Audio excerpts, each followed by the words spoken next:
Hello बच्चों, welcome to the CUT concept classes. PYQ series में last video तक हमने 2022 के CUT PG के सोशियोलॉजी के क्वेश्चन पेपर को सॉल्व किया। इस क्लास से, इस लेक्चर से हम 2023 का क्वेश्चन पेपर स्टार्ट करेंगे। ठीक है, स्टार्ट करने से पहले अगेन मैं अपने बैच के बारे में बता दूं कि चूंकि अब बहुत कम समय बचा है तो बैच से रिलेटेड काफ़ी अभी ऑफर भी चल रहे हैं, तो आपको काफ़ी कम प्राइस में आपको ये बैचेस मिलेंगे। कोई भी क्वेश्चन के लिए, कोई भी डाउट के लिए, जो मैं नंबर बार बार बोलता हूँ, इस नंबर पे आप कॉल करके जल्दी से जो भी ऑफर्स हैं उसको अवेल करें और अपनी तैयारी को स्पीड अप करें। उस बैच में आपको कई सारे लगभग मोर देन 70+ रिकॉर्डेड लेक्चर्स और डाउट क्लासेस सब मिलेंगे। तो ज्वाइन द क्लासेस और अपनी तैयारी को और स्पीड अप करिए। ठीक है, इसी के साथ हम शुरू करेंगे अपना class. Again I am telling you कि ये जो है इस नंबर पे आपको कॉल करना है, जो आपको सारे जो भी डाउट्स हैं उस पर आपको आंसर्स मिल जाएंगे और मैं डाउट क्लियर करूंगा 2023 के क्वेश्चन पेपर का। ठीक है, 2023 का क्वेश्चन पेपर है ये CUT PG का। आई थिंक शिफ्ट 3 है। शिफ्ट 3 में जो हुआ था, जो भी उस क्वेश्चन पेपर जो मुझे मिला उस पर है। तो शुरू करते हैं। पहला question, a strategy of inquiry in which the researcher explores in depth a programme, activity और इंस्टीट्यूशन। ठीक है, कि अगर आप किसी प्रोग्राम के बारे में, किसी एक्टिविटी के बारे में या किसी इंस्टीट्यूशन के बारे में इन डेप्थ स्टडी करना चाहते हैं तो आउट ऑफ दिस 4 मेथड्स किस को आप यूज़ करेंगे। इसमें ये आप क्वेश्चन पूछ रहा है कि अगर आपको इन डेप्थ एक्सप्लोर करना है किसी चीज़ को तो आउट ऑफ दिस 4 कौन सा मेथड सबसे सही रहेगा। ठीक है, तो क्वेश्चन थोड़ा 2-3 बार पढ़ेंगे तो समझ में आ जाएगा। ठीक है, कि phenomenological research, narrative research, case study और एथनोग्राफी। तो आपको याद होगा कि जब हम मेथड्स ऑफ रिसर्च मेथड की बात करते हैं उसमें एक है केस स्टडी का। और केस स्टडी क्या है कि आप इन डेप्थ उस चीज़ के बारे में स्टडी करते हैं, इन डेप्थ स्टडी करते हैं। कई सारे मेथड्स डाटा कलेक्शन के अप्लाई कर सकते हैं, एनालिसिस कर सकते हैं। तो इन डेप्थ अगर आपको किसी एक चीज़ के बारे में पढ़ना है, किसी प्रोग्राम के बारे में, किसी इंस्टीट्यूशन के बारे में, तो हम केस स्टडी मेथड को यूज करेंगे। तो correct answer is option 3, case study. ठीक है,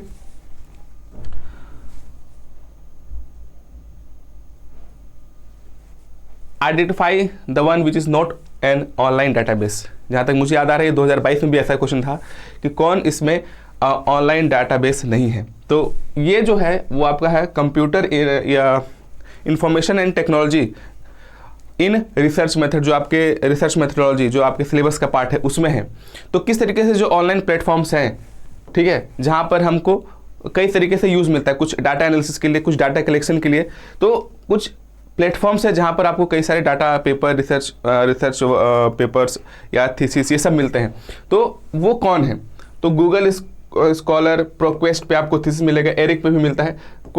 क्विटेक्स्ट जो है वो कुछ और चीज़ है, जहाँ तक मुझे याद आ रही है प्लेगरिज्म चेक वगैरह करने के लिए यूज़ किया जाता है।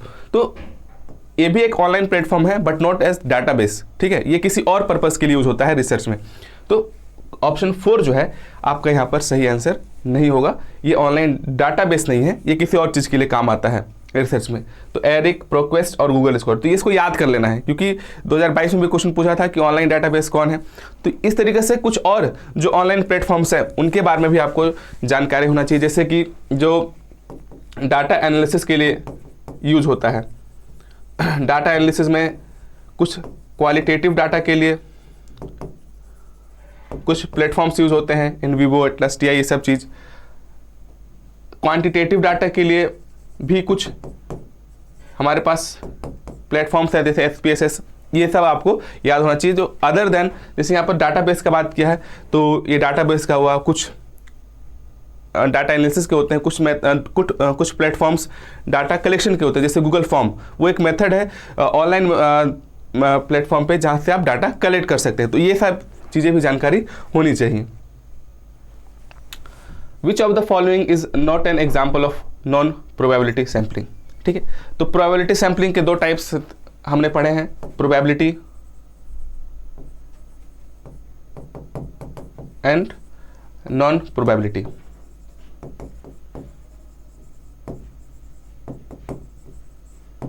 Probability and non probability. ठीक है, तो इसमें भी सबके अपने अपने टाइप थे। तो प्रोबेबिलिटी के रैंडम सैम्पलिंग ये सब थे, नॉन प्रोबेबिलिटी के पर्पसिव और कन्वीनियंस स्नोबॉल ये सब नॉन प्रोबेबिलिटी सैम्पलिंग के टाइप्स थे। तो इसमें से कौन से नहीं है?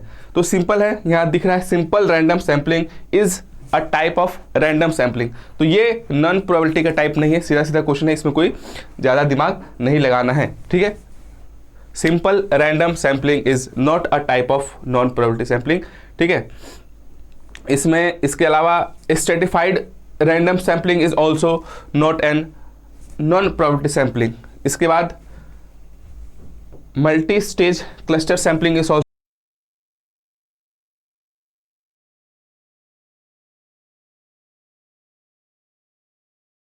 होगा, ठीक है। तो कौन बचता है? आपका कोटा, ठीक है, कि आप कोटा वाइज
ठीक है।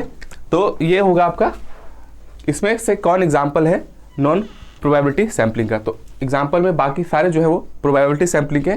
Quota is example of non probability sampling.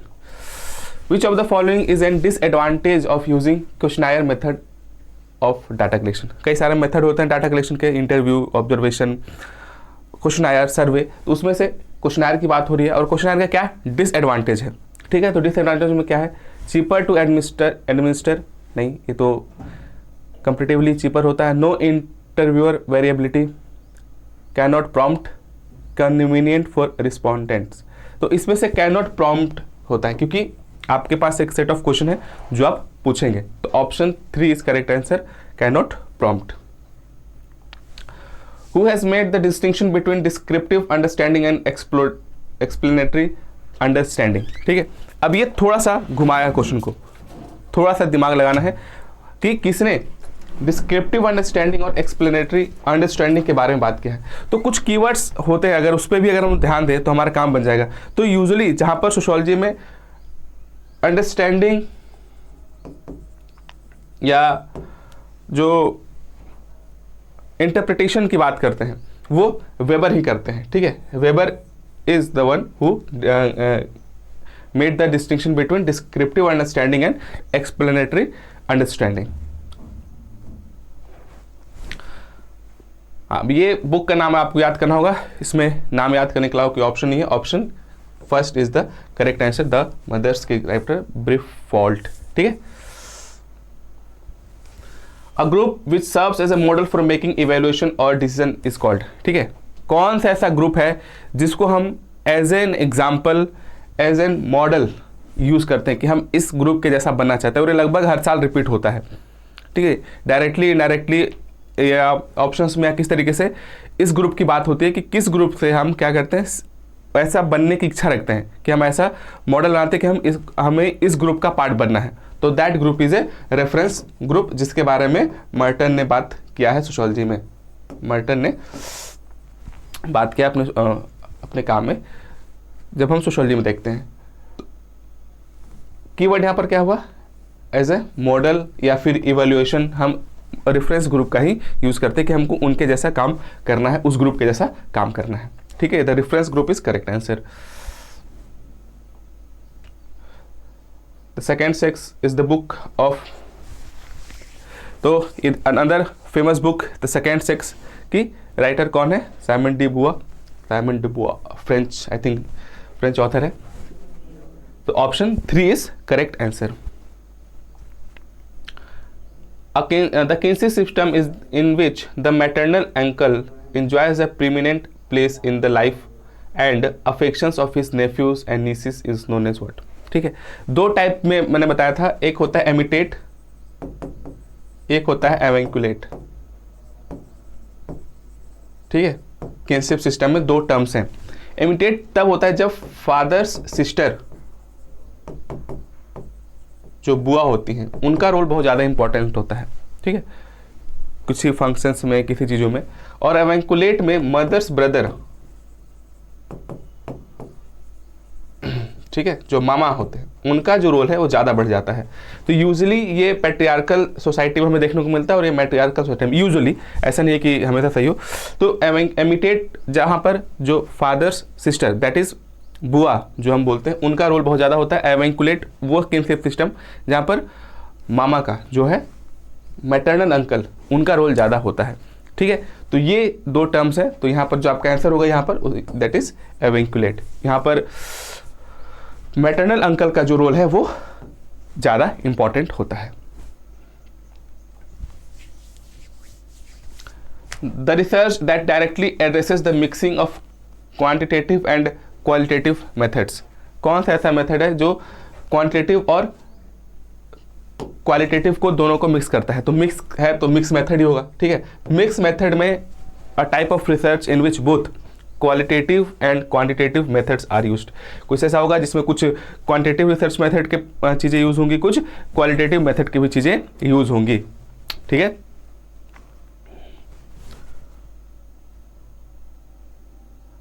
to enter the subjective world of those studied and to see this world from their point of view is the major aim of what?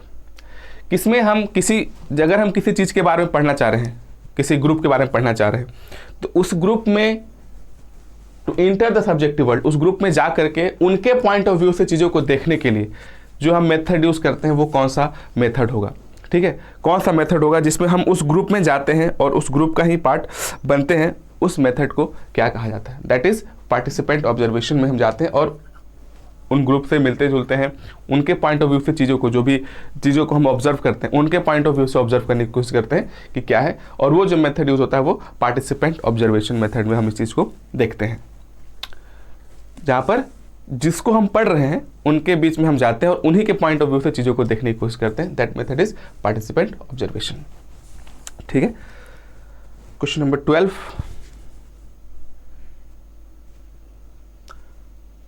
Very easy question. ठीक है, very easy question. ये है आपका है central tendency से question है, central tendency से है, मीन मीडियन मोड।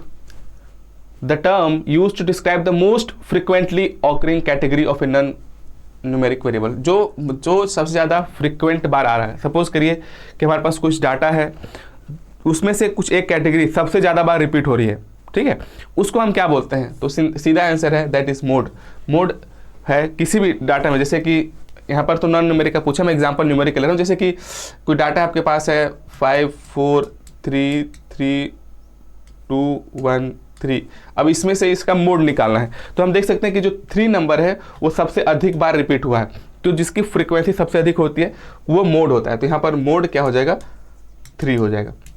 ये सीधा सीधा क्वेश्चन है कि जो सबसे ज़्यादा बार रिपीट होता है वो सेंट्रल टेंडेंसी में वो कैटेगरी, वो नंबर जो सबसे ज़्यादा बार रिपीट हो रहा है, वो जिसकी फ्रीक्वेंसी सबसे अधिक है वो है आपका मोड। ठीक है, सीधा सा आंसर हुआ। An attitude of mind deemed proper of scientific investigator, पहला पॉइंट क्या है? कीवर्ड है या टर्म है, scientific investigator. Detached very important term यहाँ पर। Unprejudiced 3। Open to whatever the evidence may reveal, open to whatever evidence may reveal. ठीक है, तो ये किस मेथड में या किस एटीट्यूड का बात हो रहा है जहाँ पर आप ओपन माइंडेड है कि जो भी आपके सामने आएगा उस हिसाब से आप इंटरप्रेटेड करेंगे, साइंटिफिक टेम्परामेंट रखेंगे, इन्वेस्टिगेटर की तरह डिटैच्ड रहेंगे उस चीज़ से, और अनप्रेजुडाइज रहेंगे। तो ये सारे फीचर्स किसके हैं? ऑब्जेक्टिविटी के हैं। ये सारे फीचर्स किसके हैं? आप ऑब्जेक्टिव होकर किसी चीज़ को पढ़ रहे हैं। सपोज कीजिए आप अगर रिसर्च कर रहे हैं तो रिसर्च आप आपका भी जो भी थॉट प्रोसेस है उसको साइड में करके, आपके जो अपने प्रेजुडिसेस हैं उसको साइड करके, जो भी सामने से डाटा मिल रहा है उसको आप एनालिसिस करते हैं। इस मेथड को, इस टेम्परामेंट को, इस एटीट्यूड को ऑब्जेक्टिविटी कहा जाता है, कि आप एकदम ऑब्जेक्टिव होकर, डिटैच्ड होकर, कोई अटैचमेंट नहीं उससे, ठीक है, अपनी थिंकिंग उसमें नहीं लगा रहे हैं, जो सामने डाटा मिल रहा है उसको आप एनालिसिस कर रहे हैं, तो उसको ऑब्जेक्ट करें। सपोज करिए कि जैसे सिंपल बात करते हैं कि 2 + 2 = 4, इसमें जो सामने डाटा है कि 2 + 2 क्या हुआ, सिंपल आंसर है 4 है। अब अपना दिमाग नहीं लगाना है कि नहीं ये करते हैं तो वो कर सकते हैं, तो वो आप प्रेजुडाइज हो जाएंगे, वहाँ पर आप ऑब्जेक्टिव नहीं रहेंगे। लेकिन जो चीज़ें सामने हैं और आप एज इट इज उसको यूज़ कर रहे हैं, तो वो क्या है, ऑब्जेक्टिव का एग्जाम्पल है, ये हम ऑब्जेक्टिविटी उसको कहते हैं। Social fact, important term, concept given by Durkheim, ठीक है। उसमें देखिए, अगर सपोज कीजिए आपको आंसर नहीं पता है, तो ये तो पता होगा कि सुई जेनेरिस, ये उन्होंने सोसाइटी के लिए यूज़ किया था, ये अलग कॉन्सेप्ट है, ठीक है। सोसाइटी स्यू जेनेरिस करके जो उन्होंने टर्म दिया डर्कहाइम नहीं है, बट इनका रिलेशन बाकी सोशल फैक्ट से नहीं है। तो सपोज आपको इंटरनल, जनरल, कोर्सिव नहीं भी पता है, बट आपको ये पता है कि सुई जेनेरिस तो नहीं होगा, तो it is not the characteristics of social fact. ये कुछ और कॉन्टेक्स्ट में उन्होंने यूज़ किया है इस टर्म को। तो इससे हमको क्या पता चल रहा है कि सोशल फैक्ट के क्या क्या कैरेक्टरिस्टिक्स हो गए, कि वो इंटरनल होता है, ठीक है, वो जनरलाइज्ड होता है, और वो कोअर्सिव होता है, ठीक है। तो ये हमको इससे सोशल फैक्ट के 3 फीचर्स याद हो जाने चाहिए। और सुई जेनेरिस उन्होंने सोसाइटी के सेंस में यूज़ किया था अपने काम में।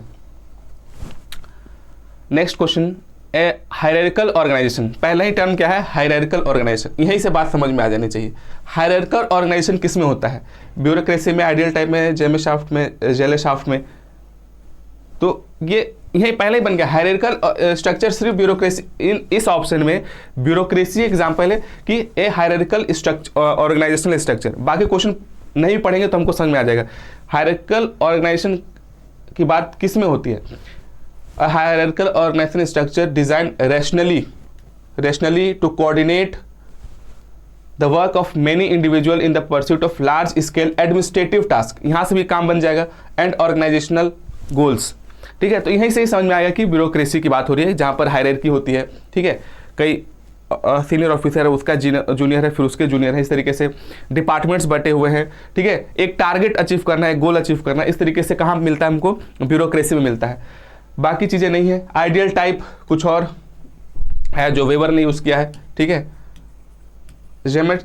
जेमेशाफ्ट और जेलेशाफ्ट ये टोनीस का एग्जाम्पल है, जिसमें एक का टर्म होता है कम्युनिटी और एक का मतलब होता है सोसाइटी, ठीक है। ये चीज़ें आपको ऑप्शंस भी ध्यान में देते हुए चलना है कि जेमेशाफ्ट और जेलेशाफ्ट जो अदर एग्जाम्पल है यहाँ पर। तो आंसर क्या हुआ, ब्यूरोक्रेसी। ब्यूरोक्रेसी का एग्जाम्पल है ये कि हायरार्किकल स्ट्रक्चर है, रैशनैलिटी है, ये सब किसके फीचर्स हैं, ये जो है ब्यूरोक्रेसी के फीचर्स हैं। But other than the right answer, बाकी ऑप्शंस पे भी आपको ध्यान देते चलना है ताकि चीज़ें तैयार होती चलें। I and me, very famous question और बहुत ही ईजी है, GH मीड का है। उन्होंने आई एंड मी में डिस्टिंग्विश अंतर बताया था कि आई एंड मी क्या है, इनर सेल्फ और his public front. A term usually confined to those sociological approach that regard meaning and action as the prime object of sociology.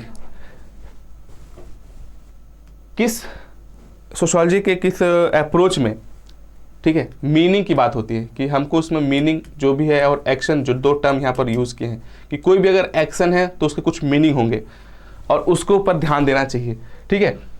वो है, कहाँ गया, सब मिलता जुलता टर्म है इंटरप्रिटेटिव सोशोलॉजी। ये मीनिंग फाइंड करने का जो अप्रोच है वो इंटरप्रिटेटिव सोशोलॉजी का है, और it was started by weber. Weber ने इसके बारे में स्टार्ट किया कि हमें इंटरप्रिटेटिव सोशोलॉजी के बारे में देखना, जहाँ पर कोई भी एक्शन है उसका मीनिंग, उसके पीछे क्या है, उसको समझने के लिए इस अप्रोच को, कि वो ऑब्जेक्टिव होगा सोशोलॉजी का, कि उस मीनिंग को हम समझे कि क्या मीनिंग है, क्यों है, वो ऑब्जेक्टिव है। और ये जो अप्रोच है उसको हम इंटरप्रिटेटिव सोशोलॉजी कहते हैं, और it was started by weber. Next question, who defined sociology is a study of social action. Very easy question, very easy question कि सोशल एक्शन, पहली बात सोशल एक्शन के बारे में मोस्टली दो लोगों ने बात किया है, वेबर ने और पार्सन्स ने, but sociology he social action का स्टडी है वो वेबर ने कहा है। तो पहली बात तो यहीं पर बात बन गया, क्योंकि पार्सन्स आंसर में नहीं है, बट जो सोशोलॉजी का definition he study of social action है वो वेबर ने कहा है। फेमस डेफिनेशन है सोशोलॉजी का कि sociology is the study of social action, वो वेबर ने कहा है। तो ये आपका करेक्ट आंसर होगा, max weber is the correct answer.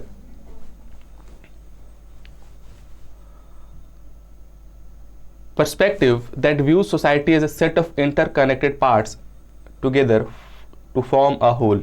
ठीक है, कि कई सारे पार्ट्स हैं सोसाइटी में, कई सारे पार्ट्स हैं, ठीक है, सब एक दूसरे से जुड़े हुए हैं और जो ये सब जुड़ करके एक बड़ा सोसाइटी बनाते हैं। सब एक दूसरे से इंटरकनेक्टेड हैं और हर एक पार्ट का अपना काम है, ये सब चीज़ें, और हर एक पार्ट एक दूसरे पर डिपेंडेंट है। तो आपको समझ में आ रहा होगा कि ये फंक्शनलिज्म का है, कि फंक्शनलिस्ट ये कहते हैं कि society is made up of various parts, interconnected part, और सारे पार्ट्स का अपना रोल है और हर एक पार्ट का अपना फंक्शन है। तो this approach, this perspective is called functionalist perspective.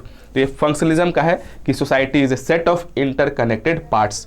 ठीक है, वो पार्ट्स जैसे हमारी बॉडी है कि डिफरेंट बॉडी पार्ट्स हैं, सब एक दूसरे से इंटरकनेक्टेड है, सारे बॉडी पार्ट्स का अपना रोल है, सारा ही इंपॉर्टेंट है।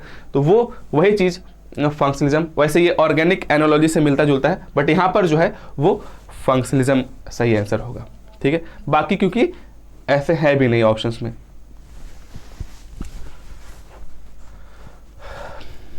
Next question number 20, a process of attempting to change one's rank by giving up attributes that defines a caste as low and adopting attributes that are indicative of high status is called। Simple question को थोड़ा sophisticated language में पूछा है और कुछ नहीं है। इसमें यह है कि ऐसा कौन सा प्रोसेस है जिसमें उन एट्रीब्यूट्स, उन हैबिट्स को, उन आदतों को छोड़ना जिससे ये पता चलता है कि लोअर कास्ट के हैं, और उन हैबिट्स को, एट्रीब्यूट्स को अपनाना जो ये इंडिकेट करेगा कि वो अपर कास्ट के हैं। तो ये कौन सा मेथड है? मेथड नहीं, प्रोसेस है। द प्रोसेस इज ऑफ, कहाँ गया, संस्कृताइजेशन। संस्कृताइजेशन जो एमएन श्रीनिवास, लास्ट ईयर भी क्वेश्चन पूछा ये, मतलब last year in the sense 2022 में भी था ये। एमएन श्रीनिवास ने पूछा, ने बताया है, एमएन श्रीनिवास ने बताया इस अप्रोच के बारे में, कहिए इस प्रोसेस के बारे में, अप्रोच में कह रहा हूँ, इस प्रोसेस के बारे में जहाँ पर जो लोअर कास्ट के लोग हैं वो अपने कास्ट के चीज़ों को छोड़ेंगे, जो एट्रीब्यूट्स हैं, और उन चीज़ों को अडेप्ट करेंगे जो अपर कास्ट के हैं, उस या उस एरिया के डोमिनेट कास्ट के हैं, ताकि वो भी अपना पोजीशन चेंज कर सके।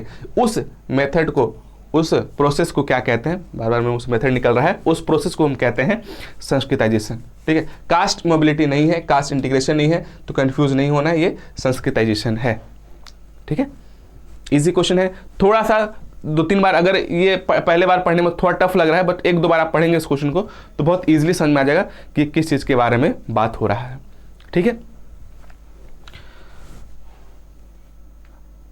अ hypothesis which shows no relationship और no significant difference between groups on a variable.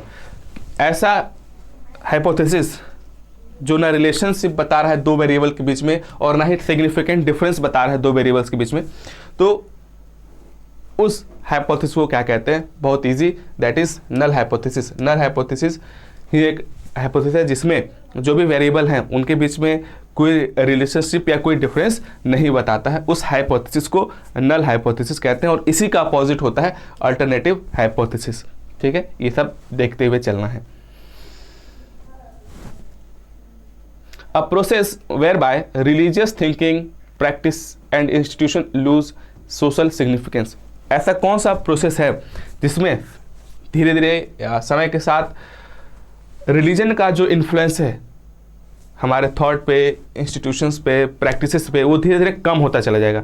तो ओवरऑल जो आसान भाषा में कि ऐसा कौन सा प्रोसेस है जो रिलीजन अपना इम्पोर्टेंस, रिलीजन का इम्पोर्टेंस कम होता जाएगा समय के साथ। रिलीजन ना पॉलिटिक्स में दिखेगी, ना डेली लाइफ में बाद में, मतलब ना इकोनॉमिक्स में दिखेगा, धीरे धीरे वो कम होता जाएगा, ना एजुकेशन में दिखेगा। ऐसा कौन सा मेथड है या कौन सा प्रोसेस है?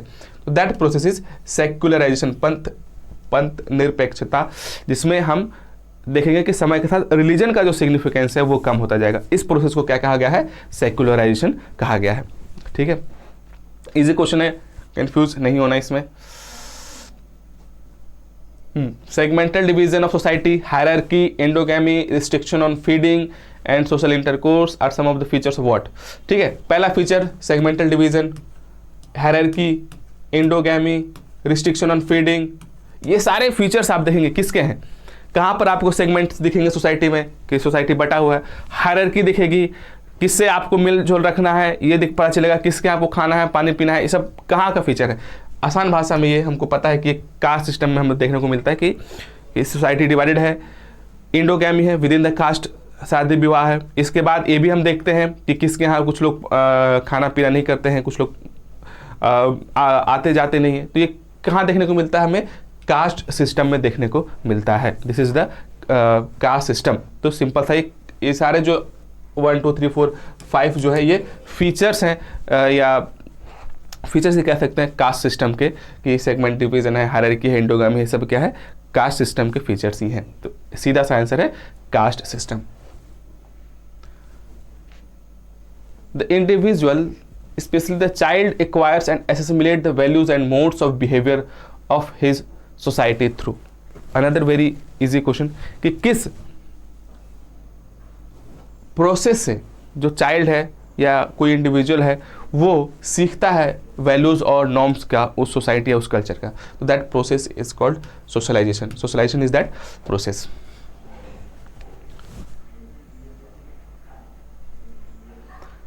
The most elementary process of social life without which society is impossible and it helps for the promotion of common ends or objective is called।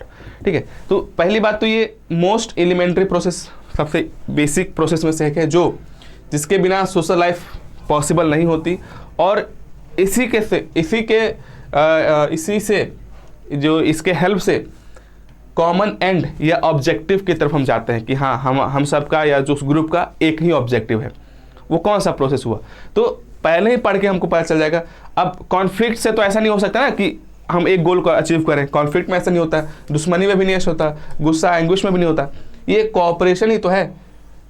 Cooperation ही तो है जो one of the elementary process of social life, कि सब एक साथ मिल करके कुछ common goal achieve करते हैं, तभी तो सोशल लाइफ पॉसिबल हो पाता है। अदरवाइज अगर सिर्फ कॉन्फ्लिक्ट होता तो ये चीज़ें पॉसिबल ना होती, सिर्फ या दुश्मनी होती या गुस्सा होता, ये सब चीज़ें ना हो पाती। दिस इज द कोऑपरेशन जो एक ग्रुप या एक इंडिविजुअल दूसरे इंडिविजुअल से, एक ग्रुप दूसरे इंडिविजुअल के साथ मिलकर के काम करते हैं, गोल अचीव करते हैं, जो इस सोशल लाइफ को पॉसिबल बनाता है।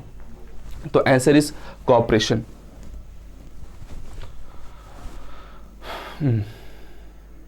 Market and production in different countries are becoming increasingly interdependent. अब यहीं से ये ऑप्शन बन जाना चाहिए कि ऐसा कौन सा है, market and production different countries becoming increasingly interdependent due to dynamics of trade in goods and services and flow of capital and technology. This process is known as what, knowledge production, privatization, market economy, globalisation.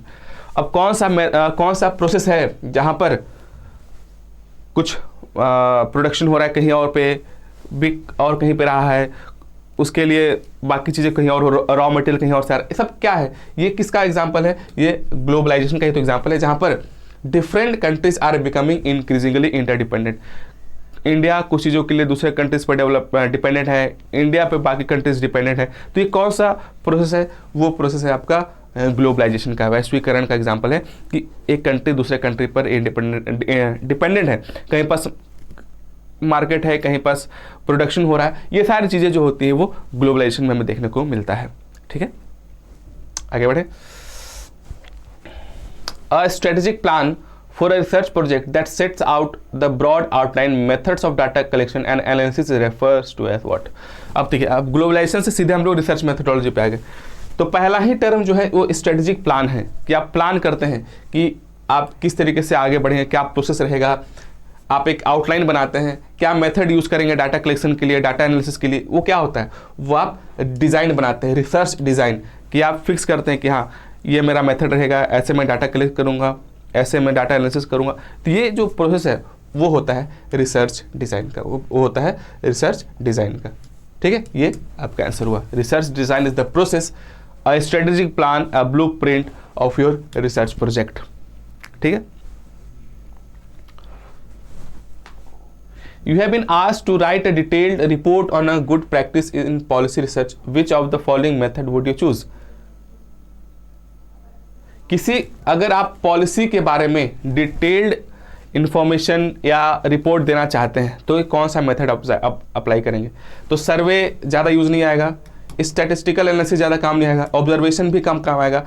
तो सीधा सा example है case study. जैसे हम लोगों ने option first में ही देख लिया था कि किसी प्रोग्राम या पॉलिसी के बारे में इन डेप्थ अगर हमको समझना है तो हम केस स्टडी मेथड को यूज़ कर सकते हैं। तो यहाँ पर जो सही आंसर होगा वो केस स्टडी होगा।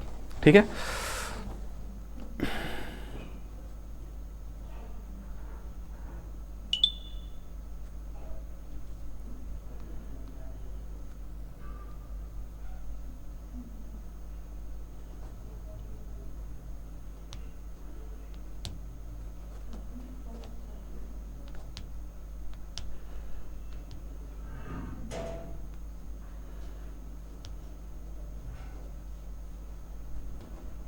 चलिए calculate the mean of the following numbers. Calculate the mean of the following numbers. Easy question. Mean कैसे निकाला जाता है? जो भी दिया है नंबर डाटा उसका सम बाय नंबर ऑफ टर्म्स, तो 3। तो 100 + 200 + 600 900 बाय 3 दैट इज 300। तो क्या हुआ? मीन निकालने का तरीका है, ये तो बहुत इजी डाटा दिया हुआ है, थोड़ा कंफ्यूजिंग हो सकता है। सीधा करना है आपको कि जो भी नंबर दिया है दैट इज 100 + 200 + 600 बाय 3 और इन दोनों का तीनों का sum 900 by 3। 300 is the correct answer. 300 is the correct answer. तो किसी भी मीन निकालने का है कि sum of all numbers by total numbers, जो भी आपके नंबर्स हैं। तो सम ऑफ नंबर्स 100 200 600 बाय कितने नंबर्स हैं? 1 2 और 3। तो ये आपका फॉर्मूला है, इसको यूज करके आप मीन निकाल सकते हैं। बहुत इजी क्वेश्चन है ये। Option is 300। An untested statement about the relationship between concepts within a given theory is called। पहली बात तो क्या है? Relationship between concepts. तो आधा काम तो यहीं से हो जाएगा, hypothesis. And again it is untested. तो हाइपोथेसिस ही होता है जिसको टेस्ट करना होता है। Hypothesis is relation tentative statement. Definition ही है हाइपोथेसिस का, टेंटेटिव स्टेटमेंट्स, जिसमें हम दो या दो से अधिक वेरिएबल्स के बीच में रिलेशनशिप्स देखते हैं, वो आपका हाइपोथेसिस होता है। ये सिंपल सा डेफिनेशन है हाइपोथेसिस का, untested statement about the relationship between concepts. इसी को रिसर्च के थ्रू फिर टेस्ट किया जाता है और फिर उसी को सही या गलत, कि हाँ हमारा हाइपोथेसिस सही था या गलत था, वो चेक किया जाता है। The difference between material and non material culture is, ये another very famous question of cultural lag. Cultural lag ये बहुत बार पूछा जा चुका है। कल्चरल लैग क्या होता है?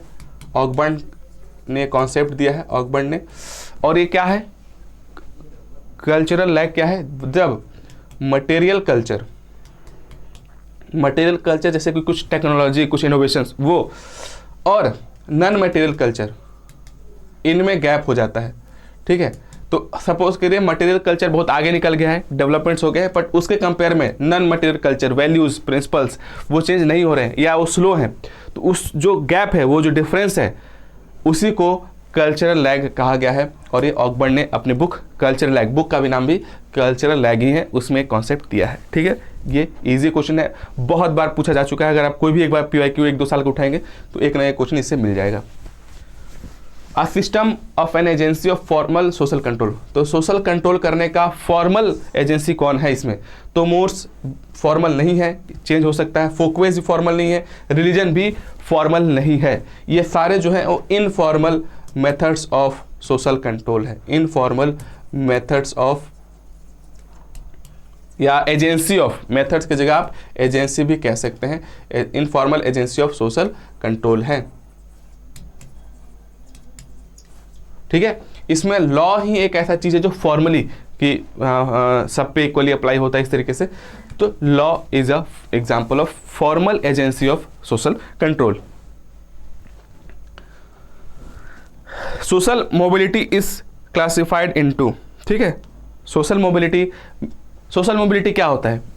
या तो आप एक पोजीशन से नीचे चले जाएं किन्हीं कारणों से, या अपने पोजीशन से ऊपर चले जाएं।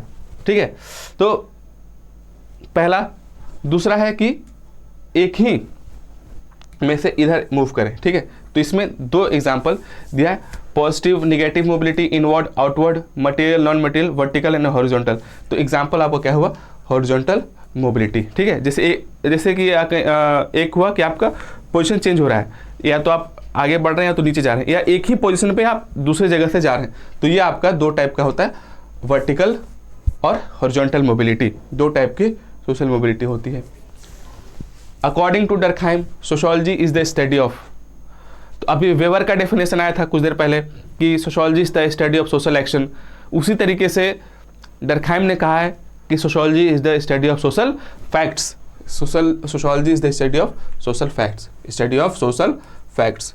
और अभी हमने इसके कैरेक्टरिस्टिक्स भी पढ़े हैं कि सोशल फैक्ट के क्या कैरेक्टरिस्टिक्स होते हैं। ठीक है, इंटरनल, जनरलाइज्ड, जनरल या कोअर्सिव, ये तीन फीचर्स भी हमने पढ़ा अभी कुछ देर पहले।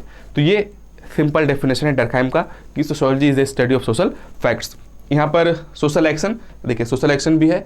सोशल एक्शन का किसने कहा है, वेबर ने कहा है कि sociology is the study of social action, वो वेबर ने कहा है। सिंपल क्वेश्चन है, इजी क्वेश्चन है, ज़्यादा कंफ्यूज नहीं होना है।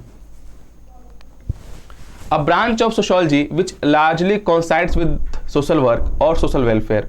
ठीक है, जो सोशियोलॉजी का ब्रांच है जो मिलता जुलता है सोशल वर्क से, सोशल वेलफेयर से, इन विच फाइंडिंग और conclusions of sociology are applied to concrete cases. मतलब रिसर्च हुए, थ्योरीज बनी, तो उस थ्योरी को यूज करके उसको कहीं अप्लाई कर रहे हैं। ठीक है, हमने थ्योरी देखी, जेंडर पे हमने कुछ स्टडी किया, कुछ थ्योरी बनाए, उस चीज को अगर हम अप्लाई करें कंक्रीट केसेस पे, ग्राउंड रियलिटी पे, तो उसको हम जब अप्लाई करेंगे तो उसको हम क्या कहेंगे। तो जब हम अप्लाई कर रहे हैं तो अप्लाई सोशियोलॉजी हो गया, सीधी सी बात। अगर हम किसी थ्योरी को, किसी कॉन्सेप्ट को, किसी फाइंडिंग्स को, रिसर्च को अगर हम अप्लाई कर रहे हैं रियल लाइफ में या कंक्रीट केसेस में, दैट बिकम्स अप्लाइड सोशियोलॉजी। सीधा सा आंसर है, कोई ज़्यादा दिमाग नहीं लगाना है। अगर हम किसी थ्योरी को, कॉन्सेप्ट को, फैक्ट्स को अप्लाई कर रहे हैं कंक्रीट केसेस में, तो वो सोशियोलॉजी का जो ब्रांच हुआ वो अप्लाइड सोशियोलॉजी हुआ। इसमें कोई ज़्यादा कन्फ्यूजन नहीं होना चाहिए। The first backward class commission constituted in 1953 was. कई सारे कमीशंस बने हैं बैकवर्ड कास्ट के लिए। ठीक है, ये आपको पता होना चाहिए। जब हम सोशल प्रॉब्लम्स में भी पढ़ते हैं और जो प्रॉब्लम्स विद बैकवर्ड कास्ट ये सब देखते हैं, बैकवर्ड क्लासेस देखते हैं, तो इस समय कमीशंस के बारे में पढ़ा जाता है। तो पहला जो बना था वो काका कालेकर कमीशन बना था बैकवर्ड क्लास के लिए। वो कब बना था, 1953 में। ठीक है, ये सीधा सीधा मतलब एज एन इंफॉर्मेशन है, आपको याद करना है।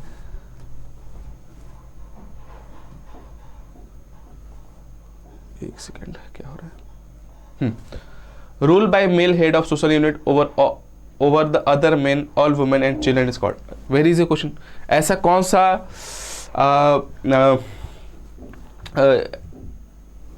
सिस्टम होता है जहां पर जो हेड है उस फैमिली का वो एक मेल होता है, और वो मेल फिर बाकी सारे अदर मेल या फीमेल्स पे उनका कंट्रोल होता है। उसको हम क्या कहते हैं, सीधा टर्म है पैट्रियार्की, पितृसत्तात्मक समाज। काफी famous term patriarchy, the power जहां पर फादर या male, father in the sense कि मेल को हो, जहां पर head of the family male हो, उसको हम पैट्रियार्की कहते हैं। Rule by a male head.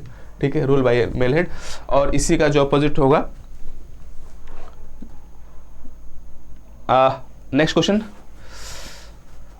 According to Marx for revolution to occur. अब मार्क्स पे आ गए हम लोग, मार्क्स को ध्यान देंगे। अब याद कीजिए कार्ल मार्क्स को। इस ये एमसीक्यूज में यही चीजें हैं, सारी चीजें आपको एक साथ याद रखना होगी।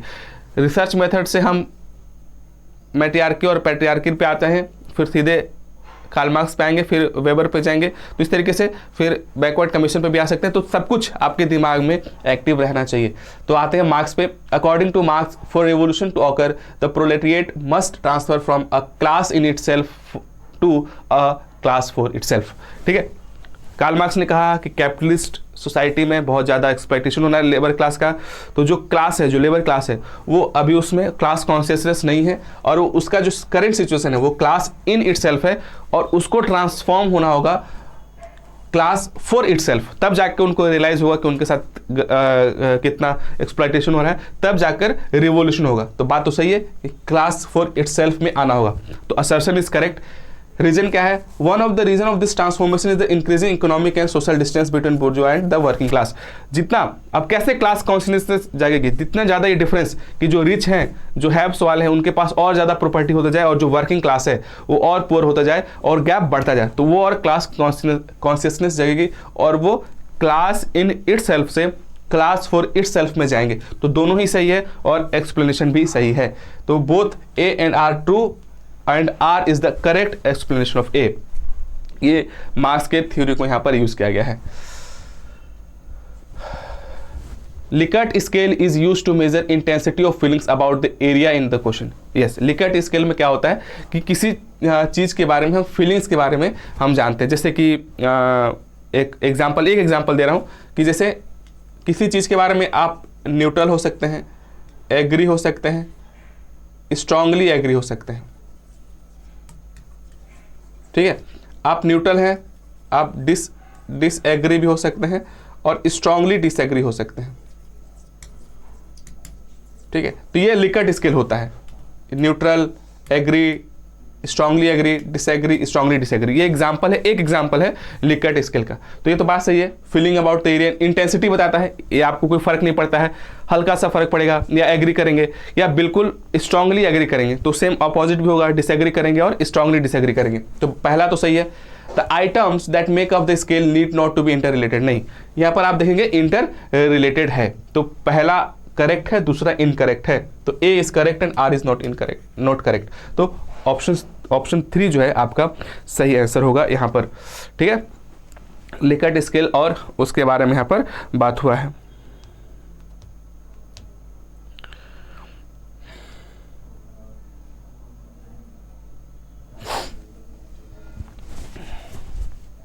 Question number 40, caste is endogamous. Endogamous क्या होता है? Endogamous within the group, मतलब कास्ट में क्या होता है कि विद इन द कास्ट आपको शादी का जो सिस्टम है कि विद इन कास्ट शादी होना चाहिए, उसको इंडोगेमस कहते हैं। तो पहला तो सही है। Caste forbids its member to marry person from the outside, exactly वही बात है कि इंडोगेमी का ही मतलब होता है कि within the group, that is within the caste आपको शादी करना है। तो पहला भी सही है और यही कास्ट आपको जो कास्ट सिस्टम है ये प्रोहिबिट करता है कि आपको आउटसाइड द कास्ट शादी नहीं करना है। तो पहला भी सही है और उसका एक्सप्लेनेशन भी सही है। ठीक है, तो ऑप्शन फर्स्ट होगा वो करेक्ट आंसर होगा।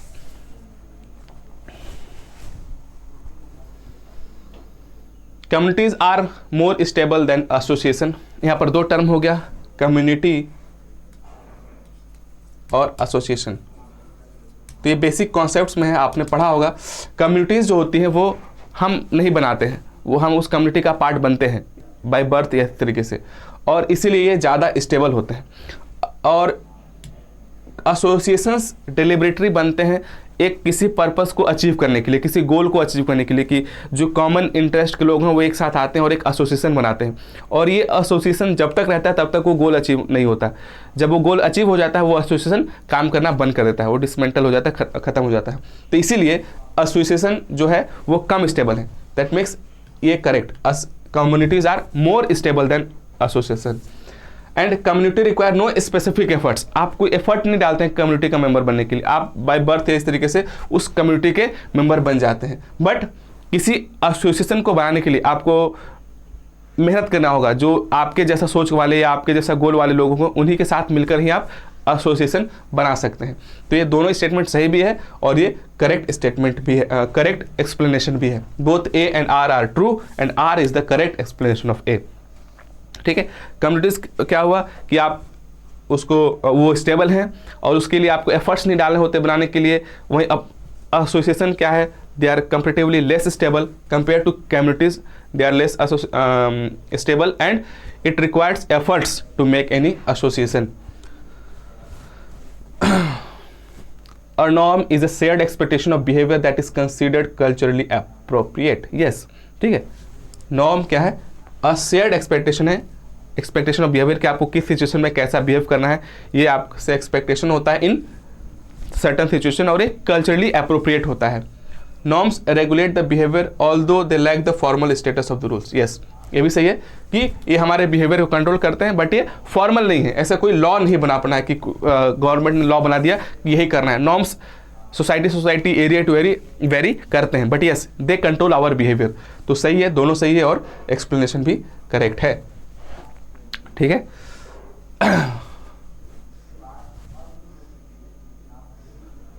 अब आता है सोशल प्रोसेस में assimilation. Assimilation is a natural and slow process पहला तो ठीक है, assimilation is a natural and slow process. पहले तो समझते हैं कि असेसिमिलेशन है क्या। तो अगर पता है तो अच्छी बात है, नहीं पता तो बताता हूँ मैं।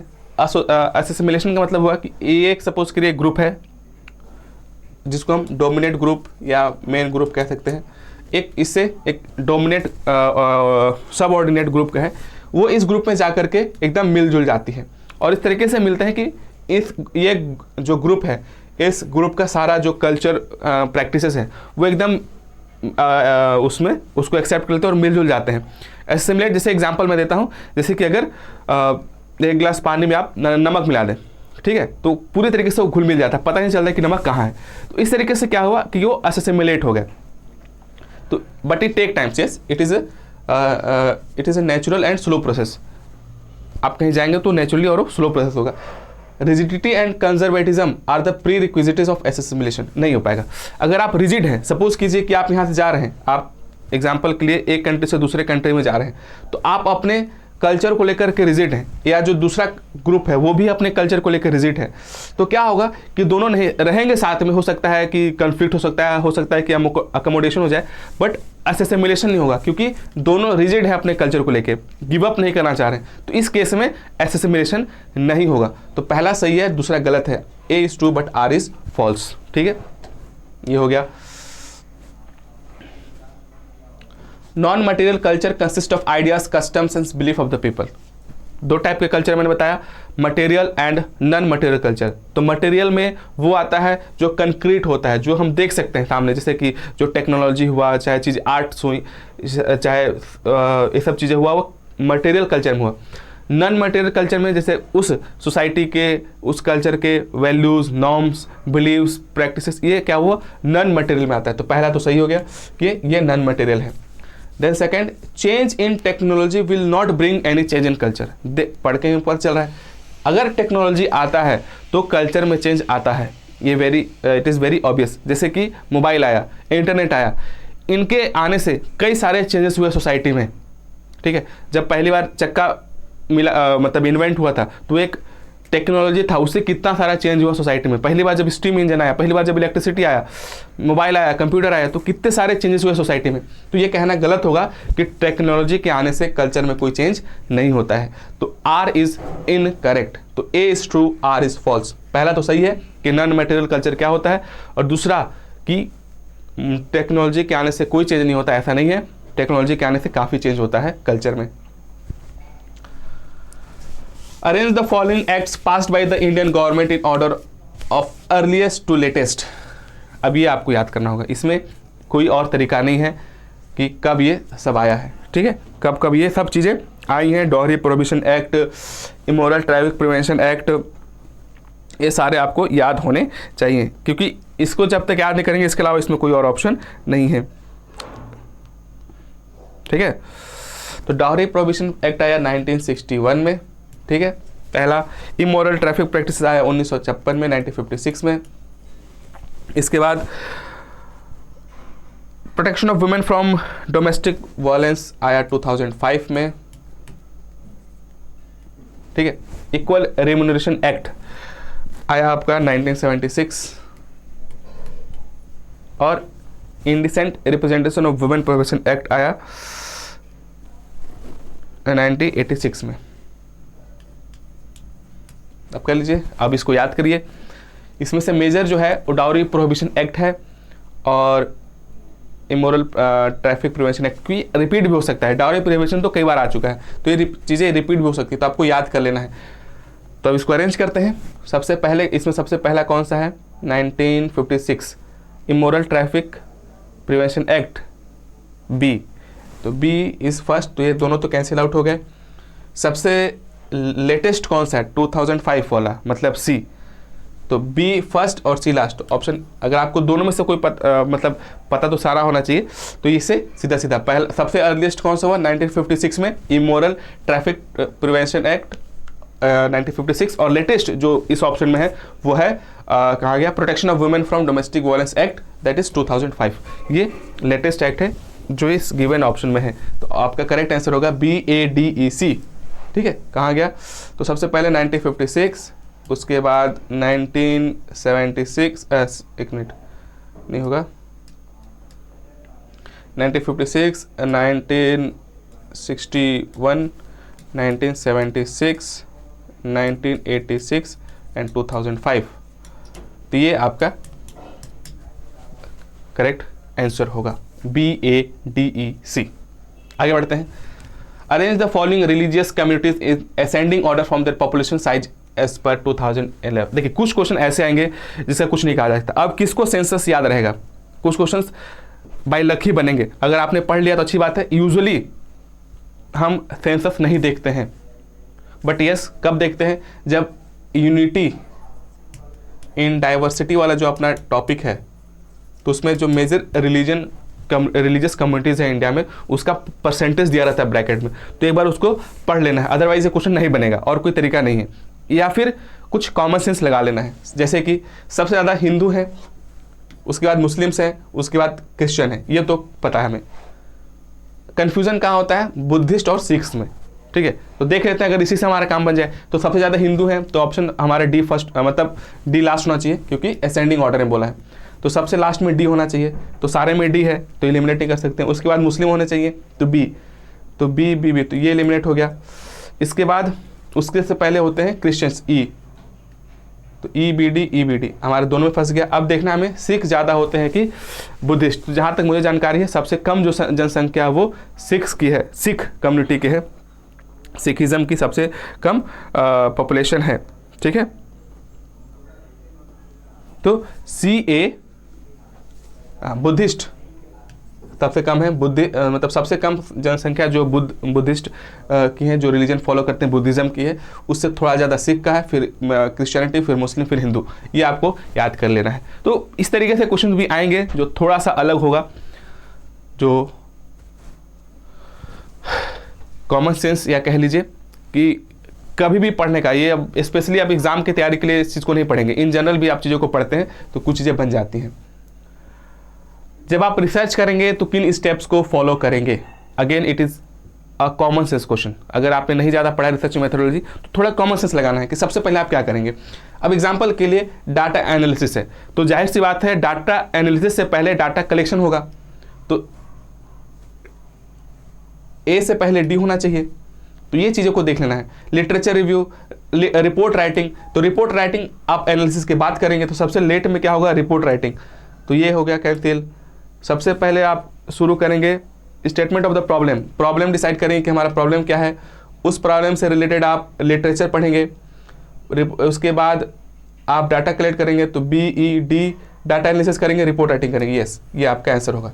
तो सबसे पहले आप क्या करेंगे, आप अपना प्रॉब्लम लेकर चलेंगे, हाँ इस पर हमको रिसर्च करना है, हमारा ऑब्जेक्टिव या प्रॉब्लम, ये हमारा प्रॉब्लम है, उसके बारे में पढ़ना है। तो पहला स्टेज क्या हो जाएगा, प्रॉब्लम स्टेटमेंट। प्रॉब्लम स्टेटमेंट के बाद उससे रिलेटेड आप लिटरेचर पढ़ेंगे, फिर उससे रिलेटेड आप कुछ डाटा एनालिसिस करेंगे, फिर उसके बाद डाटा कलेक्शन, यानी डाटा कलेक्शन करेंगे, फिर उसके बाद डाटा एनालिसिस करेंगे, और फिर लास्ट में डाटा एनालिसिस के बाद उसको रिपोर्ट राइटिंग करेंगे। तो 1 मतलब B first, E second, D third, A fourth और C last. BEDAC is the correct sequence of research. कि रिसर्च स्टेप में सबसे पहले आप अपना प्रॉब्लम देखेंगे, प्रॉब्लम के बाद उससे रिलेटेड लिटरेचर को पढ़ेंगे, लिटरेचर पढ़ने के बाद रिक्वायर्ड डाटा को आप कलेक्ट करेंगे, डाटा कलेक्ट हुआ उसको एनालाइज करेंगे, और एनालाइज करने के बाद पूरा एक प्रॉपर उस एनालिसिस को रिपोर्ट में लिखेंगे। तो आपका ये रिसर्च के स्टेप्स हुए। Arrange the items given below on the basis of chronological increase in the size of population. Metropolis, neighbourhood, village, city, town. Again very very common sensical question. इसमें आपको सोशियोलॉजी पढ़ने की जरूरत नहीं है, थोड़ा बस दिमाग लगाना है। इसमें यह बताना है कि सबसे कम से लेके सबसे ज़्यादा पॉपुलेशन किसकी है। तो जाहिर सी बात है कि आपके पड़ोस, आसपास पड़ोस का जो आपका मोहल्ला है उसकी पॉपुलेशन सबसे कम होगी। ठीक है, नेबरहुड, मोहल्ला ज़्यादा हो जाएगा, नेबरहुड आपके आस पड़ोस के लोग। नेबरहुड से ज़्यादा पॉपुलेशन किसकी होगी? गांव की होगी। गांव से थोड़ा ज़्यादा पॉपुलेशन किसकी होगी? टाउन की होगी। टाउन से थोड़ा ज़्यादा पॉपुलेशन किसकी होगी? सिटी की होगी। सिटी से ज़्यादा पॉपुलेशन किसकी होगी? मेट्रोपोलिस की होगी। अब आइए देख लेते हैं, B first, C second, E third, D four, A five, बस हो गया। तो ये इस तरीके से भी क्वेश्चन आएंगे, ठीक है, जो रिलेटेड है सोशियोलॉजी से, बट इसके लिए स्पेशल कोई बुक या चीज़ नहीं पढ़ना है, थोड़ा अपना जो क्या कहते हैं अंडरस्टैंडिंग है, थोड़ा दिमाग लगाना है कि क्या हो सकता है। 2-3 बार ऑप्शंस को पढ़िए तो कभी कभी उसी से आंसर बन जाएगा। ये 2022 में भी क्वेश्चन आया हुआ है, देखिए रिपीट हुआ, इसलिए PYQ लगाना इंपॉर्टेंट है। ये आप लास्ट वीडियो देखेंगे तो इसमें अगेन वो स्टेज पूछा गया है, किस स्टेज में कौन कौन से हिस्टोरिकल डेवलपमेंट हुए हैं स्टेजेस के, तो अगेन वही क्वेश्चन रिपीट हो रहा है।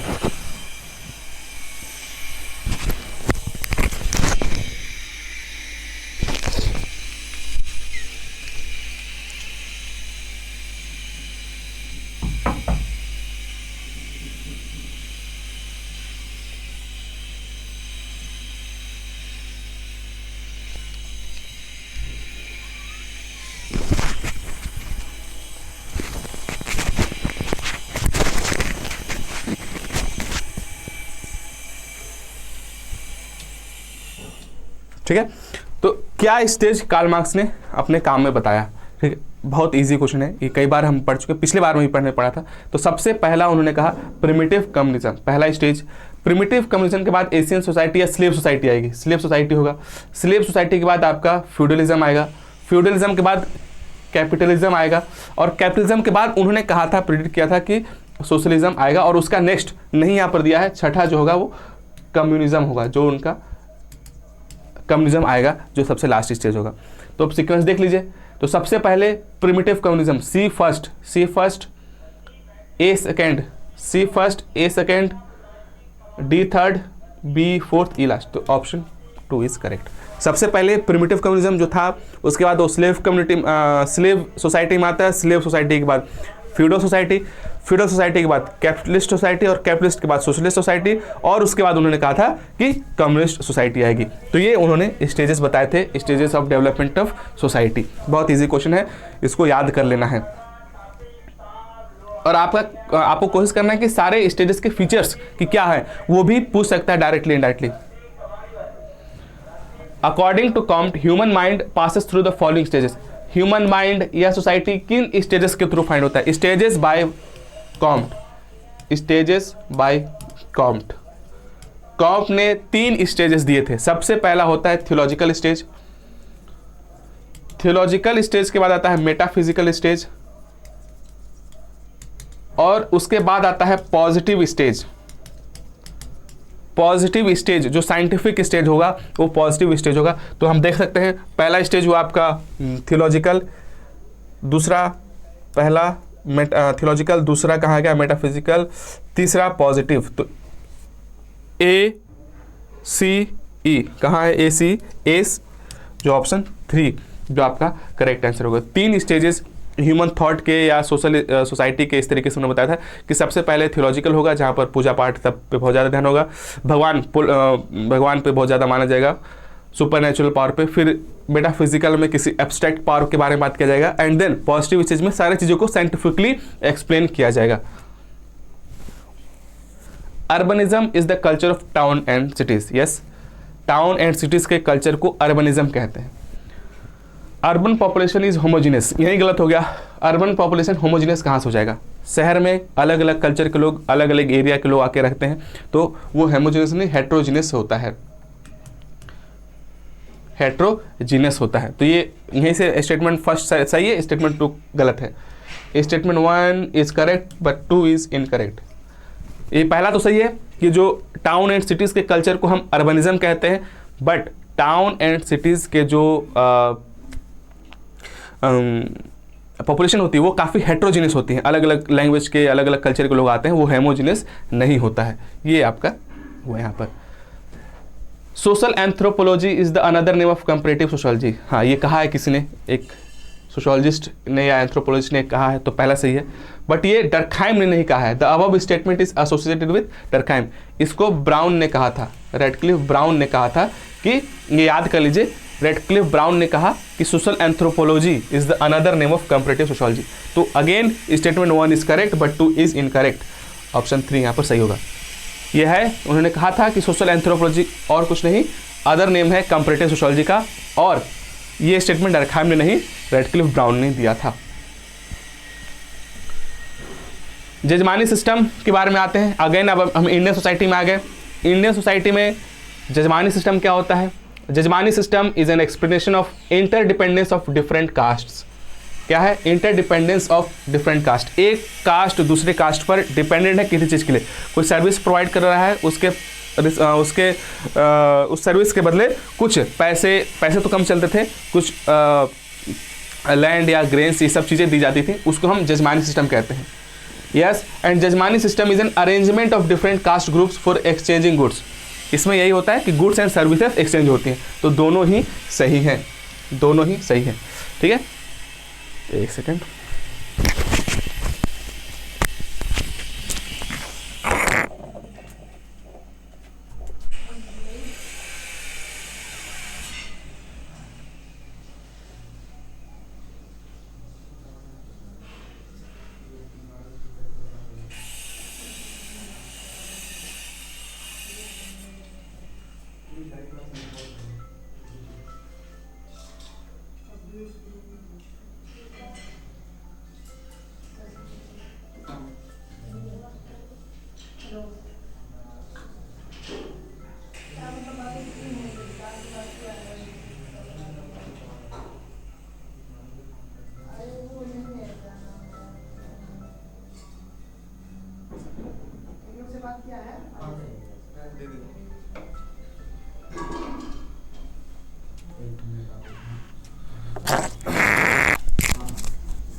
ठीक है, आगे बढ़ते हैं।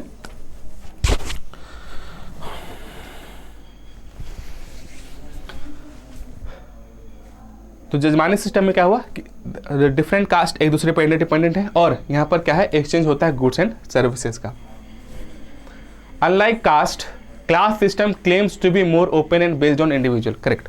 कास्ट सिस्टम में क्या होता है कि एक क्लोज सिस्टम होता है जिसमें आपका जन्म होता है, और जो क्लास है, ठीक है, क्लास है वो एक इंडिविजुअल की मतलब सपोज कीजिए कि आप किसी भी कास्ट में जन्म लेते हैं, बट आप अपने मेहनत से आप अपना क्लास बदल सकते हैं। क्लास इन द सेंस कि आप अपनी इकोनॉमिक सिचुएशन सुधार सकते हैं। तो पहला तो सही है कि इट इज़ मोर ओपन। हाँ, कास्ट में आप चेंज नहीं कर सकते, बट आप मेहनत से आप अपने क्लास को चेंज कर सकते हैं।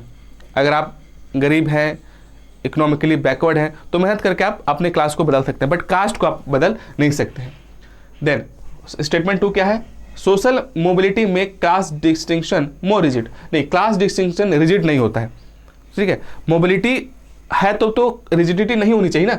अगर सोशल मोबिलिटी है क्लास के सेंस में तो रिजिड नहीं होगा, तो इनकरेक्ट है। Class is not rigid. आप क्लास से अगर आप इकोनॉमिकली रिच हैं, किसी कारण से पुअर हो सकते हैं, पुअर से रिच हो सकते हैं, तो क्लास आपका बदल सकता है। तो पहला करेक्ट है, दूसरा इनकरेक्ट है, option 3।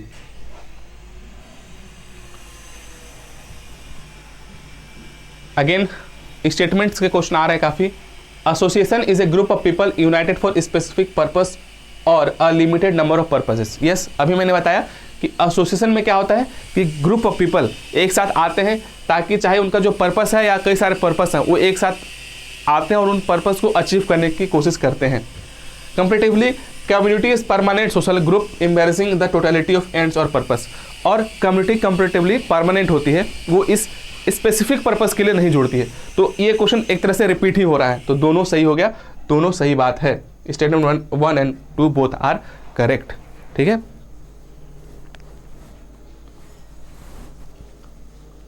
Roles are essentially prescribed and static expectation of behaviour inherent in a particular position.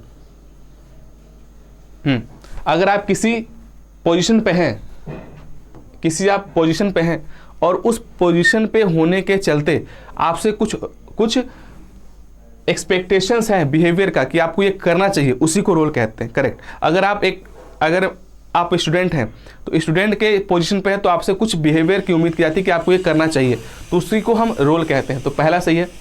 The position to which a role is attached is called status. और एक पोजिशन है उससे जो रोल अटैच्ड है उस पोजिशन को हम स्टेटस कहते हैं। That is also correct. Suppose करिए एक टीचर है तो टीचर एक पोजीशन है, वो स्टेटस भी है, और उस पोजीशन से कुछ हम बिहेवियर एक्सपेक्ट करते हैं कि ये बिहेवियर होना चाहिए, तो दोनों ही सही हैं। Both statement 1 and statement 2 are correct here. According to Merton, retreatism refers to the rejection of both cultural goals and means. देखिए याद होगा आपको कि मर्टन ने कहा था जब गोल्स जो सोसाइटी बताती है और जो मीन्स बताती है उसमें दिक्कत होता है तो एक स्ट्रेन होता है। तो अगर कुछ लोग जो है वो गोल को भी अचीव करना चाहते हैं, उस गोल को जो कल्चर उनकी सोसाइटी बता रही है और उसी तरीके से जो उनकी सोसाइटी बता रही है, तो सोसाइटी के द्वारा प्रिस्क्राइब्ड रास्ते मीन्स एंड सोसाइटी के द्वारा टारगेट जो दिया हुआ गोल, दोनों को जो एक साथ लेके चले उसको हम क्या कहते हैं, कन्फर्मिटी वाले। एक होते हैं इनोवेटिव्स वाले कि गोल को तो अचीव करेंगे बट रास्ते दूसरे अपनाएंगे। तो इनोवेटिव वही होते हैं कि अकॉर्डिंग टू मर्टन इनोवेशंस जो होते हैं वो करते हैं कि कल्चरली अप्रूव्ड गोल को तो अचीव करते हैं बट अनकन्वेंशनल मीन्स है। तो स्टेटमेंट 2 करेक्ट है और स्टेटमेंट फर्स्ट भी करेक्ट है कि जो रिट्रीटिज्म वाले होते हैं वो क्या करते हैं, न गोल को अचीव करते हैं और न कल्चर उसको रास्ते को, दोनों को ही रिजेक्ट करते हैं, उसको हम रिट्रीटिज्म कहते हैं। तो ये दोनों, और रिबेलियन क्या करते हैं, और ये रिट्रीटिज्म और रिबेलियन के बारे में, ठीक है, दोनों को ही प्लान जो है छोड़ देते हैं। ठीक है, तो दोनों करेक्ट आंसर है, both A and R true. The word secular exist in the preamble of the constitution of India. आपको पता होना चाहिए कि प्रीएम्बल में द वर्ड सेक्युलर अभी तो है लेकिन स्टार्टिंग से नहीं था।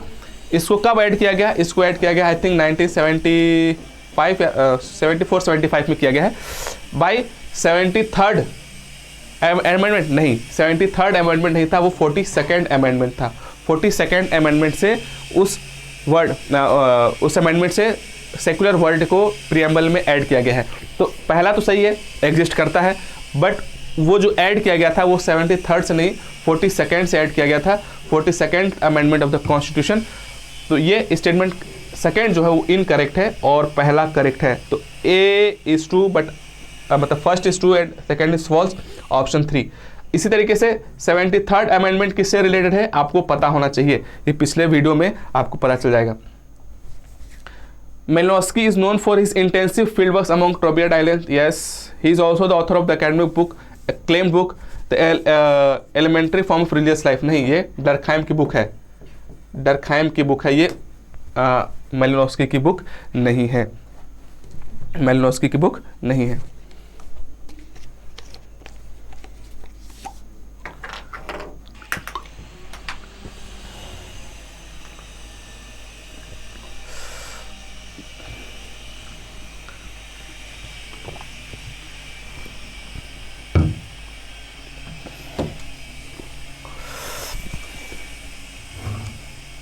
तो पहला सही है, दूसरा गलत है,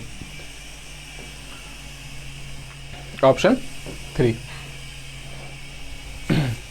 the peasant of Rampura village were identified by Srinivas to be the dominate caste. Yes, Rampura में जो पीजेंट थे वो डोमिनेट कास्ट थे, ऐसा श्रीनिवास ने पढ़ा। अब तो पहला तो सही हो गया, रामपुरा जो आई थिंक रिमेंबर्ड विलेज जो है वो रामपुरा विलेज पे ही है, तो पहला स्टेटमेंट सही है। The peasants ranked higher than the Brahmins in the ritual hierarchy। देखिए उन्होंने डोमिनेंट कास्ट का कॉन्सेप्ट दिया कि वो कास्ट, आपको याद होगा पिछले वीडियो में भी है, पिछले क्लास में मतलब पिछले साल भी आया था। तो डोमिनेंस क्या था, न्यूमेरिकली स्ट्रेंथ होगा, पॉलिटिकली और इकोनॉमिकली पावरफुल रहेंगे। बट जो ब्राह्मण्स है वो रिचुअल हायरार्की में आगे नहीं थे, अभी भी जो ब्राह्मण्स थे वो उनका रिचुअल हायरार्की में ज़्यादा पोजीशन था compare to the dominate caste. तो पहला सही है, दूसरा गलत है, ऑप्शन 3। कॉन्सैंग्विन आ गया, LH Morgan, Lewis Henry Morgan ने टाइप्स ऑफ फैमिलीज बताई थी। ठीक है, उसमें से उन्होंने किस किस टाइप के बारे में बताया।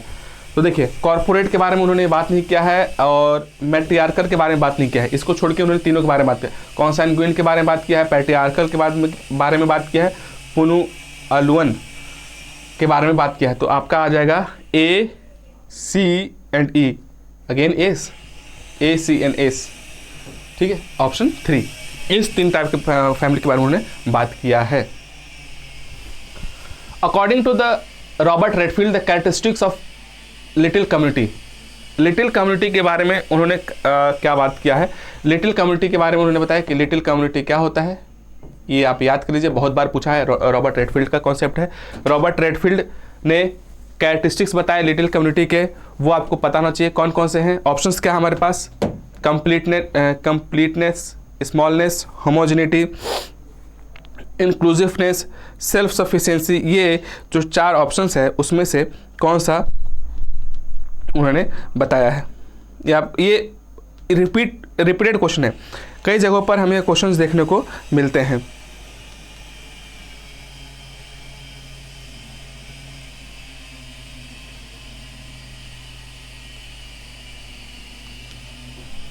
ठीक है, तो क्या क्या था, लिटिल कम्युनिटी कंपैरेटिवली स्मॉल होती है तो स्मॉलनेस, होमोजीनियस होता है तो होमोजिनिटी, मतलब होमोजीनियस होता है तो होमोजिनिटी, एंड सेल्फ सफिशिएंस होता है तो BCEE, BCE आपका करेक्ट आंसर होगा, BCE। ठीक है, BCE is the correct answer. जहाँ पर उन्होंने जो लिटिल कम्युनिटी का फीचर बनाया तो उसमें था स्मॉलनेस, होमोजीनियस और सेल्फ सफिशिएंट, ये 3 फीचर याद कर लीजिएगा, एग्जाम्स में रिपीट हो सकता है। Forms of suicide, again suicide पे कई बार क्वेश्चन आ चुका है, सुसाइड के, और जहाँ तक मुझे ध्यान है पिछले साल भी आया हुआ है ये। तो क्या क्या टाइप्स है, तो दो क्राइटेरिया पे 4 टाइप्स उन्होंने बताए थे। तो उसमें था एक anomic suicide, एल्ट्रुस्टिक suicide, egoistic suicide, और एक और सा था फेटलिस्टिक, एक और इसमें चौथा फेटलिस्टिक, आई थिंक फेटलिस्टिक ही था। 4 टाइप के सुसाइड उन्होंने बताया। तो इसमें से ADE कहाँ पर है, ऑप्शन 2, एनोमिक सुसाइड, एल्ट्रुस्टिक सुसाइड और इगोइस्टिक सुसाइड, ये और एक और सुसाइड, टोटल 4 टाइप के सुसाइड दरख्याम ने बताया। तो ऑप्शंस में रेगुलेटिव सुसाइड नहीं होता है, रिस्ट्रिक्टिव सुसाइड नहीं होता है। तो ऑप्शन क्या होगा आपका correct, ADE is the correct answer.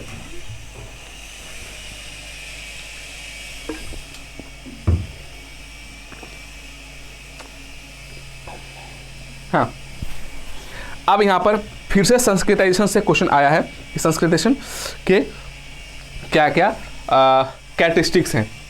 तो it generally results in upward mobility, yes, इसमें क्या होता है, जनरली जो लोअर कास्ट के जो लोग होते हैं वो अपर कास्ट के लोगों के लाइफ स्टाइल को फॉलो करने की कोशिश करते हैं। तो इससे क्या हुआ, generally it is a tendency of upward mobility. तो पहला तो सही है, ए आपका सही होगा।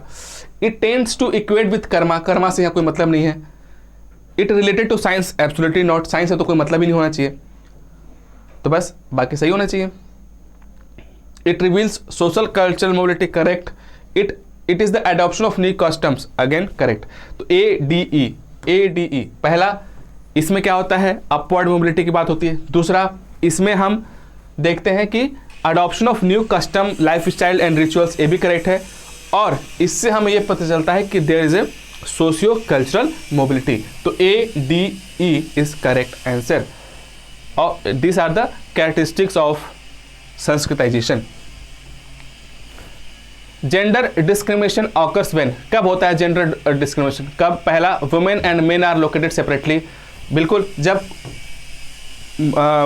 वुमेन एंड मेन को जब किसी काम के लिए अलग अलग से सेपरेटली लोकेट किया जाए कि हाँ आपका काम ये है, आपका काम ये है, तो वहाँ से जेंडर डिस्क्रिमिनेशन शुरू होता है। दूसरा, डेलिबरेट लीगल और traditional policies of segregation adoption, ऐसे या तो लीगल या ट्रेडिशनल ऐसे कुछ पॉलिसीज है जो सेग्रीगेट करती हैं, तो ये भी सही है। Women primarily excluded from paid work, yes, women जो है पेड वर्क से, जहाँ से उनकी इनकम हो सके, उनसे वो ऐसे किन्हीं कारणों से उनको डिलिबरेटरी बाहर रखा जाता है। वुमेन अटेंड हायर एजुकेशन, नहीं, इससे जेंडर डिस्क्रिमिनेशन नहीं होता है। वुमेन अचीव पॉलिटिकल एम्पावरमेंट, नहीं। तो ऑप्शन क्या हुआ, ABC is the correct answer. The characteristics of city life are, अब आप इसको तो खुद से ही सॉल्व कर सकते हैं। सिटी लाइफ के क्या होंगे, इसके लिए पढ़ने की जरूरत नहीं है। अगर जो भी गांव में है उसको भी पता चल जाएगा कि सिटी लाइफ क्या होता है, जो शहर में है उसको तो पता चल ही रहा है। Simplicity of life, very obvious कि सादा जीवन तो गांव में नहीं, शहर में नहीं होता है। एक्सटेंडेड और जॉइंट फैमिली, शहरों में जॉइंट फैमिली बहुत कम, ना के बराबर ही दिखेंगे। एनोनिमिटी, यस, गुमनाम है। आप एक बिल्डिंग में रह रहे हैं जहाँ पर 50 फ्लैट है लेकिन आप किसी को नहीं जान रहे हैं, एनोनिमस है। सोशल डिस्टेंस है, आप किसी से ज़्यादा मिलजुल नहीं रहे, वही 2-4 दोस्त हैं तो है, मिल रहे हैं तो कोई है नहीं, किसी को जान ही नहीं रहे, और बहुत ज़्यादा भीड़ है। ये तो हर जगह का कंडीशन हो गया है। तो CDE is the correct answer, CD is the correct answer. Characteristics of city से अब हम लोग आगे पोस्ट इंडस्ट्रियल सोसाइटी।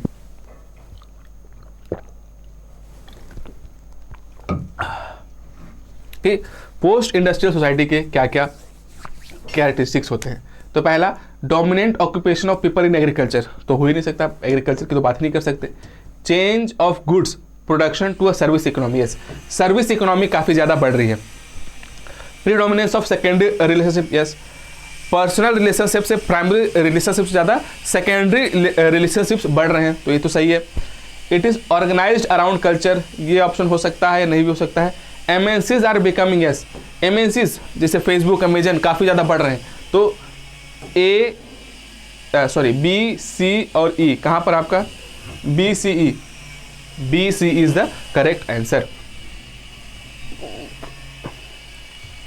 फिर से आगे देखिए, अभी कुछ देर पहले हमने डोमिनेट कास्ट पूछा था, पिछले साल भी डोमिनेट कास्ट का आया था। डोमिनेट कास्ट के क्या फीचर है, न्यूमेरिकल स्ट्रेंथ, पॉलिटिकल पावर, ये हो गया, और high ritual status in the local area, हाँ लोकल एरिया में हाई स्टेटस हो सकता है, तो ACD आपका लोकल एरिया में हाई स्टेटस हो सकता है, ठीक है। Primary group, dyad and triad group, bureaucracy, total institution, ये कॉन्सेप्ट्स हैं कि इन्होंने दिया है, तो वेरी इजी है यहाँ पर, ये बहुत इजी है। ब्यूरोक्रेसी के बारे में वेबर ने काम किया है, प्राइमरी ग्रुप के बारे में कूले ने बताया है, डायड एंड ट्रायड के लिए जिमेल ने बात किया है, और टोटल इंस्टीट्यूशन एरविन गोफमैन का है, तो ये आपको याद कर लेना है। Primary group CH Cooley, A is second, dyad and triad group of 2 and group of 3 George Simmel ने बात किया है, B is for third, total bureaucracy के बारे में वेबर ने बताया है, और टोटल इंस्टीट्यूशन के बारे में गॉफमैन ने बताया, तो ऑप्शन 4 इज करेक्ट आंसर, ये याद कर लीजिए। The process of economic growth, Rostow ने स्टेजेस बताया था, टेक ऑफ और प्री कंडीशंस, जो 5 स्टेजेस बताए थे वो रॉस्टो ने बताए, तो ये हो गया। The origins of our time, Polanyi का बुक है। मैनेजर रेवोल्यूशन, पावर एलीट सबसे फेमस बुक में से एक।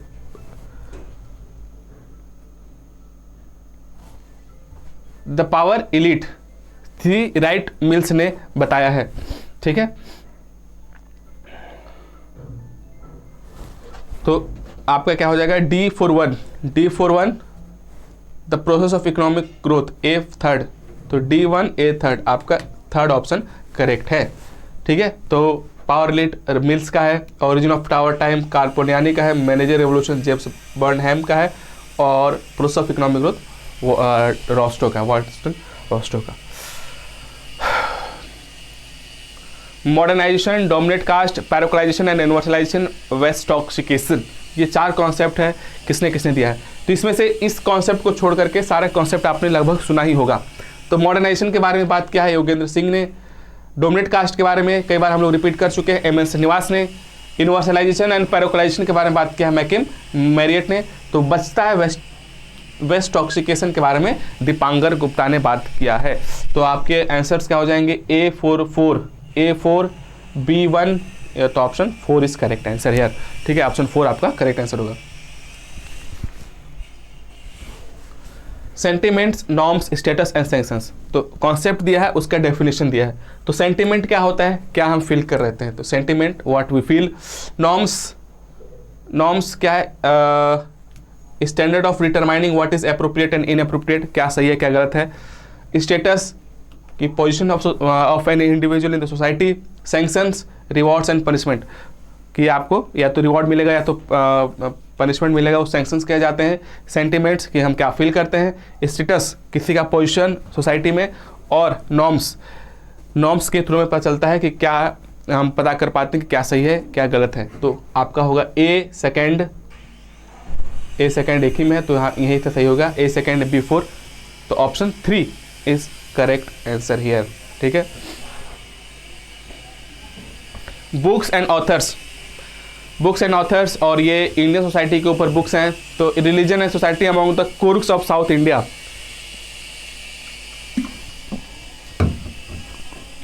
Religion society among the Coorgs of South India, very famous book by M.S. Srinivas. Annihilation of caste, famous book by B.R. Ambedkar. Homo hierarchicus, book by Louis Dumont. और कहाँ गया, village India, study of little community. Little community के बारे में India में जो बात किया है वो मैके मेरिट, इस पर नहीं देख लीजिएगा, मैके मेरिट ने किया है। तो आपका हो गया ए थर्ड एक ही में है, B4 ऑप्शन 2।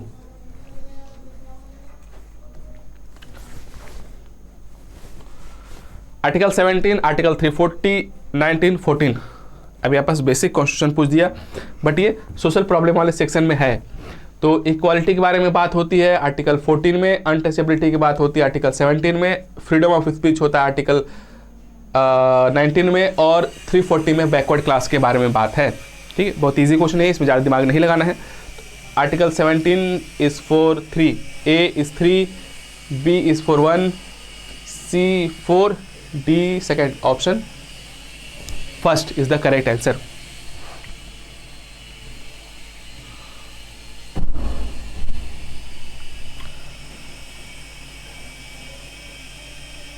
हाँ, यहाँ पर अब बात हो रहा है सोशल चेंज के बारे में। Linear social change, cyclic social change, fluctuation social change और कॉन्फ्लिक्ट सोशल चेंज। तो चेंज में भी किस टाइप के चेंज के बारे में किसने बात किया, थोड़ा सा ट्रिक होगा। तो कार्ल मार्क्स ने भी सोशल चेंज के बारे में बताया था कि primitive communism, slave society, feudal society, capitalist society, communism, socialism, communism. तो यहाँ पर क्या है, लीनियर तो है बट ये कॉन्फ्लिक्ट होता है कि एक के बाद फ्यूडल में कॉन्फ्लिक्ट होगा तो कैपिटलिस्ट में कॉन्फ्लिक्ट होगा तो सोशलिस्ट।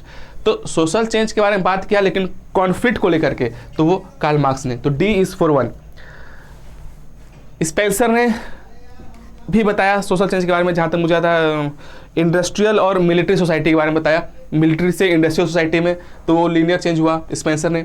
साइक्लिक चेंज, परेटो ने साइक्लिक चेंज और फ्लक्चुएशन वाले, साइक्लिक चेंज परेटो ने बताया, वो सर्कुलेशन ऑफ इलीट वाला, और सोरोकिन ने आइडिलेशन, आइडिएट, और एक था ये फ्लक्चुएट होता है, ये 3 के बारे में सोरोकिन ने बताया। तो ए इज 4, ए का 4, ए का 4, डी का 1, ए का 4, डी का 1। तो ऑप्शन 4 इज करेक्ट आंसर। तो इस तरीके से हाँ याद आ गया, सोरोकिन ने आइडिएशन, आइडियलिस्टिक और सेंस सेट करके चेंजेस बताते हैं, उसी में फ्लक्चुएट होता है। तो फ्लक्चुएशन सोशल चेंज वाला सोरोकिन ने बताया, साइक्लिक चेंज वो सर्कुलेशन वाला, सर्कुलेशन ऑफ फ्लीट में बताया परेटो ने, और लीनियर सोशल चेंज मिलिट्री से इंडस्ट्रियल के बारे में हर्बर्ट स्पेंसर ने, और कॉन्फ्लिक्ट सोशल चेंज के बारे में कि जहाँ पर एक कॉन्फ्लिक्ट होता है तब दूसरा स्टेज आता है, उसमें स्टेज कॉन्फ्लिक्ट होगा तो नेक्स्ट स्टेज, और लास्ट में फिर कम्युनिज्म आएगा। तो ऐसा कार्ल मार्क्स ने बताया था। ठीक है, तो इस तरीके से हमने कंप्लीट किया 2023 का क्वेश्चन पेपर PYQ CUT का सोशियोलॉजी।